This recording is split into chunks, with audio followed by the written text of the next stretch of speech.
Regardez-les, des bâtiments construits au XIIe siècle, au XIIIe siècle, au XIVe siècle, sans béton armé, sans acier, sans logiciel de calcul, sans la moindre théorie formalisée des structures. Encore debout, encore intacts, encore fonctionnels, pour la plupart, après 700, 800, parfois 900 ans. Et maintenant, regardez autre chose, le Ronan Point à Londres, 1968.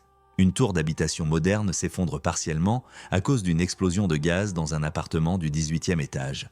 5 morts. Le bâtiment avait 4 ans. Le viaduc de la Concorde à Laval, 2006. Un pont autoroutier s'effondre en quelques secondes sous le poids du trafic. 5 morts. La structure avait 35 ans. Le Champlain Tower South à Miami, 2021. Une tour résidentielle de 12 étages s'effondre partiellement en pleine nuit. 98 morts. Le bâtiment avait 40 ans. 40 ans, contre 800. Ce n'est pas une coïncidence. Ce n'est pas une question de chance. C'est une question de matériaux, de méthode et d'une différence fondamentale dans la façon dont les deux systèmes répondent au temps. Une différence que les ingénieurs du XXe siècle n'avaient pas entièrement anticipée et que les bâtisseurs médiévaux avaient résolu sans jamais comprendre pourquoi. Il y a un détail dans la composition des mortiers des cathédrales médiévales que les matériaux modernes ne reproduisent pas. Un détail que des chercheurs du MIT et de Harvard ont formalisé seulement en 2023, après avoir extrait des carottes de béton romain vieux de 2000 ans. Ce que les bâtisseurs médiévaux mettaient dans leurs joints de maçonnerie réagissait encore chimiquement des siècles après avoir été posé. Le mortier ne finissait pas de durcir. Il continuait lentement, pendant des décennies, pendant des siècles, à former de nouvelles structures cristallines à l'intérieur de la paroi. Les cathédrales ne vieillissent pas comme le béton, elles mûrissent. On y revient. Mais d'abord, pourquoi la comparaison est légitime? Et pourquoi personne ne vous l'a jamais présenté de cette façon? Chartres, XIIIe siècle. Beauvais, XIIIe siècle. Durham, XIe siècle. La Sainte-Chapelle, XIIIe siècle. Ces bâtiments ne sont pas des curiosités historiques maintenues en vie par des restaurations continues. Ils portent encore leur charge d'origine. Les voûtes de Chartres sont les mêmes voûtes de 1220. Les arcs-boutants qui les soutiennent sont les arcs-boutants de la reconstruction de 1194. Les vitraux qui filtrent la lumière dans la nef reposent dans des châssis de pierre qui n'ont pas bougé depuis 8 siècles. Comparé avec la durée de vie prévue d'un bâtiment moderne, les normes de construction européennes actuelles définissent une durée de vie structurelle de 50 ans pour les bâtiments courants, 100 ans pour les ouvrages exceptionnels. Ces durées ne sont pas des estimations pessimistes. Ce sont les paramètres que les ingénieurs utilisent pour dimensionner les structures, l'horizon au-delà duquel les calculs de fatigue, de corrosion et de dégradation des matériaux ne garantissent non plus rien. 8 siècles contre 50 ans. L'écart n'est pas une exagération romantique, c'est un fait d'ingénierie. Alors, pourquoi? La réponse commence par le béton armé. Pas pour le condamner, le béton armé est l'un des matériaux de construction les plus efficaces jamais inventés, capable de span, de hauteur et de vitesse d'exécution qu'aucun bâtisseur médiéval n'aurait pu imaginer. Mais il a une faiblesse spécifique que la pierre médiévale n'a pas. Et cette faiblesse est liée au temps d'une façon que les concepteurs des années 1950 et 1960 avaient sous-estimé. Le béton armé associe deux matériaux. Le béton qui résiste bien à la compression et l'acier qui résiste bien à la traction. Ensemble, ils peuvent ne faire ce qu'aucun des deux ne peut faire seul. Porter des charges complexes sur de grandes portées, résister à la flexion, supporter des forces dans toutes les directions. Le système fonctionne. Il a révolutionné la construction mondiale, mais l'acier se corrode. Pas rapidement, pas dans les premières années, pas même dans les premières décennies si le béton qui l'enrobe est de bonne qualité et correctement posé. Mais le béton est poreux. L'eau s'infiltre très lentement à travers des micro-fissures qui se forment inévitablement sous les cycles de gel et de dégel, sous les vibrations, sous les variations de température. Cette eau transporte des ions chlorure, notamment dans les environnements côtiers ou là où les routes sont salées en hiver. Les ions chlorure atteignent l'acier. L'acier commence à rouiller. Voici ce que la rouille fait à l'intérieur d'un élément de béton armé. L'acier, en se corrodant, augmente de volume. Pas beaucoup, quelques pourcents, mais dans un matériau aussi dense que le béton, même une expansion minime génère des pressions considérables sur les parois qui l'entourent. Le béton fissure de l'intérieur. Les fissures permettent à davantage d'eau de pénétrer. L'acier se corrode plus vite. Les fissures s'élargissent. Le cycle s'accélère. Dans les conditions normales d'un pays tempéré, avec un entretien régulier, ce processus prend des décennies. Dans un environnement agressif, côtier, salin, humide, soumis à des cycles de gel intense, il peut progresser beaucoup plus vite. Le Champlain Towers de Miami, à 40 mètres de l'Atlantique, dans un air chargé d'embrun salé, montrait des signes de corrosion avancés dans ses éléments structurels depuis plusieurs années avant l'effondrement. Les expertises postérieures au drame ont retrouvé des armatures réduites à une fraction de leur section originale. 40 ans, 98 morts. Maintenant, regardez ce qui se passe dans un mur de cathédrale quand l'eau s'infiltre. La pierre calcaire dont sont construites la plupart des cathédrales françaises est poreuse. L'eau s'y infiltre aussi, par les joints, par les micro-fissures, par la surface même de la pierre. Mais dans un joint de mortier à la chaux posée avec de la pouzzolane, la cendre volcanique que les bâtisseurs médiévaux utilisaient dans leurs mortiers, hérités de la tradition romaine, quelque chose de différent se produit.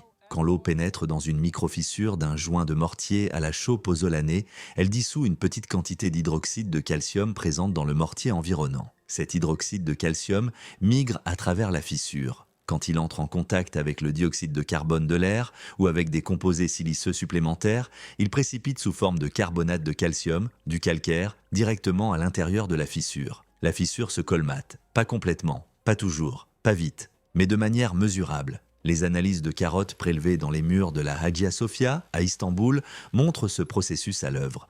Des surfaces de fissures tapissées de dépôts minéraux secondaires, formés après l'ouverture de la fissure, réduisant la largeur de la fissure, ressoudant partiellement les surfaces, reconstituant en partie la continuité structurelle. Le mur se répare, très lentement, mais dans le temps de la pierre, un temps qui se mesure en siècles, pas en décennies. Cette lenteur est suffisante. Voici ce que cela signifie concrètement pour une cathédrale qui traverse 1000 ans de cycles de gel et de dégel, de séismes mineurs, de variations de charge dues aux foules, aux cloches, aux tempêtes. Chaque événement qui introduit une micro-fissure dans le mortier déclenche, dans les années et les décennies qui suivent, un processus de colmatage partiel. La structure arrive à l'événement suivant, non pas dans l'état endommagé laissé par le précédent, mais dans un état partiellement récupéré. Les dommages s'accumulent plus lentement. Le seuil critique n'est jamais atteint. Le béton armé fait le contraire. Chaque fissure est permanente, chaque intrusion d'eau est définitive. Le processus de dégradation est à sens unique et la vitesse à laquelle il progresse dépend entièrement de la qualité de l'entretien,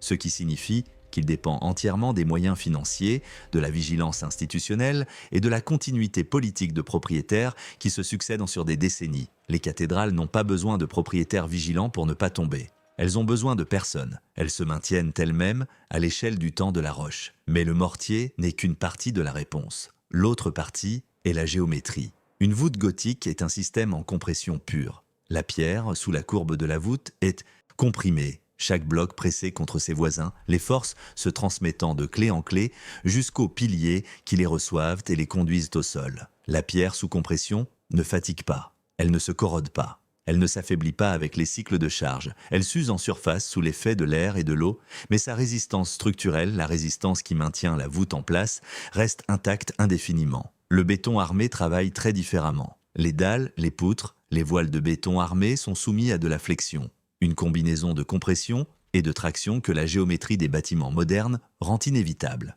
La traction est absorbée par les armatures en acier. Et c'est là que le cycle de corrosion commence. Une voûte gothique ne fléchit pas. Elle ne peut pas fléchir, ce n'est pas la façon dont elle est chargée. Si elle est correctement construite et si ses arcs boutants font leur travail, elle est en compression de la clé jusqu'aux fondations. Aucune traction, aucun acier, aucun cycle de corrosion possible. Ce n'est pas que les bâtisseurs médiévaux avaient compris la mécanique des structures. Ils n'avaient pas la théorie. Ils avaient quelque chose de plus pragmatique, des siècles d'observation sur ce qui tenait et ce qui tombait. Ils savaient que les arches tenaient, ils savaient que les voûtes tenaient. Ils ne savaient pas pourquoi en termes de force et de moment, mais ils savaient comment les faire, dans quelles proportions, avec quels matériaux. Et ce qu'ils construisaient était, sans le savoir, un système structurel qui évitait précisément l'attraction, la faiblesse fondamentale du matériau qu'ils utilisaient. La pierre résiste mal à l'attraction. La pierre en compression pure, organisée en arches et en voûtes, n'est jamais soumise à l'attraction. La forme du bâtiment était une réponse aux limites du matériau, développée empiriquement sur des siècles, sans qu'aucun ingénieur n'ait jamais formalisé le lien. Maintenant, un détail que très peu de gens connaissent. Les pinacles qui surmontent les piliers contreforts des cathédrales gothiques, ces petites flèches de pierre décoratives qui ponctuent la silhouette extérieure des grandes nefs, ne sont pas décoratifs, ou plutôt, ils sont devenus décoratifs parce qu'ils étaient d'abord structuraux. Les analyses des structures gothiques menées par Robert Mark à l'université de Princeton dans les années 1970 et 1980 ont montré, par modélisation photoélastique, que les pinacles de Chartres, de Reims, Damien ajoute un poids vertical précis au sommet des piliers contreforts qui reçoivent les arcs-boutants. Ce poids supplémentaire modifie l'angle sous lequel la poussée de la voûte arrive dans le pilier. Sans les pinacles, la poussée arrive sous un angle qui tend à faire basculer le pilier vers l'extérieur. Avec les pinacles, le poids additionnel redresse la résultante des forces, la ramenant dans l'axe du pilier. La structure reste stable. Les bâtisseurs qui ont ajouté les pinacles de Chartres, en partie pendant la construction, comme réponse à des piliers qui commençaient à pencher, ne savaient pas qu'ils modifiaient une résultante de force. Ils savaient que quand les piliers bougent, on ajoute du poids en haut et que ça fonctionne. La décoration était la réponse structurelle. La beauté était la conséquence de la mécanique. Ce lien entre forme et force se fait que dans une cathédrale gothique bien construite, ce qui est beau et souvent, précisément, ce qui est nécessaire est peut-être la différence la plus profonde entre la construction médiévale et la construction moderne. Dans un bâtiment en béton armé, la structure est cachée. Les armatures sont à l'intérieur des dalles et des poutres. Les forces que portent les colonnes ne sont pas lisibles à l'œil. La décoration, quand il y en a, est ajoutée sur la structure, pas issue d'elle. Vous pouvez enlever la façade d'un immeuble moderne sans toucher à la structure. Vous ne pouvez pas enlever un arc-boutant d'une cathédrale gothique sans que la nef s'effondre. Dans une cathédrale, la structure est l'architecture. Les deux sont inséparables. Et c'est cette inséparabilité qui produit une durabilité que les bâtisseurs eux-mêmes n'avaient pas calculée. Parce qu'ils ne calculaient pas. Ils construisaient, observaient, corrigeaient et transmettaient ce qui fonctionnait. Il y a quelque chose dans cette transmission qui mérite qu'on s'y arrête. Un maçon qui posait les voûtes de Chartres en 1215 avait appris son métier d'un maître qui avait peut-être travaillé à Noyon ou à Laon. Ce maître avait appris d'un maître qui avait peut-être vu les premières tentatives de voûte sur croisée d'ogives à Durham ou à Saint-Denis. La chaîne de transmission du savoir pratique, les proportions, les mélanges de mortier, l'angle des arcs-boutants, l'épaisseur des joints, remontaient à travers des générations de mains sans jamais avoir été écrite dans un traité, sans jamais avoir été formalisée dans une théorie. Ce savoir n'était pas dans les livres, il était dans les gestes, dans la résistance qu'un bon mortier opposait à la spatule quand il était correctement dosé, dans la façon dont un arc se comportait sous la charge progressive des claveaux posés un à un, dans le son que faisait une pierre bien assise, différent du son d'une pierre qui n'était pas en contact parfait avec sa voisine. Cette connaissance incarnée, portée dans les corps, dans les mains, dans les oreilles des maçons, n'a pas de durée de vie programmée. Elle ne rouille pas, elle ne se dégrade pas sous les cycles de gel. Elle s'arrête quand les mains qui la portent meurent sans transmission. Et c'est ce qui s'est passé. Les grandes guildes médiévales ont disparu. Les techniques des mortiers à la chaux pozzolanais ont été oubliées, remplacées par le ciment en Portland, breveté en 1824, plus rapide, plus commode, moins difficile à maîtriser. Ce que nous avons gagné en vitesse et en flexibilité, nous l'avons en partie perdu en durée. Entrez dans une cathédrale gothique aujourd'hui. Entrez dans Chartres, dans Amiens, dans la Sainte-Chapelle. Posez la main sur un pilier. La pierre est froide, légèrement rugueuse, là où 8 siècles d'air ont travaillé la surface. Les joints de mortier entre les assises sont encore là, encore compacts, encore en train, imperceptiblement, dans le silence de la chimie, de former de nouveaux cristaux dans leurs pores. Au-dessus de vous, la voûte est en compression depuis le jour où le dernier claveau de la clé a été posé. Elle n'a pas relaxé, elle ne relaxera pas. La poussée qu'elle exerce sur les arcs-boutants est la même poussée qu'elle exerçait au XIIIe siècle. Et les arcs-boutants la reçoivent et la conduisent au sol exactement comme ils ont toujours fait, depuis le jour où les bâtisseurs qui les construisaient corrigèrent les piliers qui penchaient en ajoutant des pinacles sans savoir qu'ils modifiaient une résultante de force juste en faisant ce que l'expérience leur disait de faire. Le béton armé que nous avons coulé en 1970 sera peut-être démoli en 2040. La voûte que des hommes ont posée en 1215 sera peut-être encore là en 2400. Pas parce que les bâtisseurs médiévaux étaient de plus intelligents, pas parce qu'ils avaient les de meilleures théories, parce qu'ils construisaient avec ce qu'ils connaissaient. La chaux, la pierre, la pouzzolane, l'arc, dans des proportions que des siècles d'observation avaient de valider en utilisant des formes que des siècles d'échecs avaient éliminées. Ils ne savaient pas ce qu'ils construisaient pour durer, ils construisaient pour qu'ils tiennent. Et tenir, pour la pierre en compression dans un joint de mortier qui se minéralise encore, c'est une promesse que le temps ne sait pas rompre.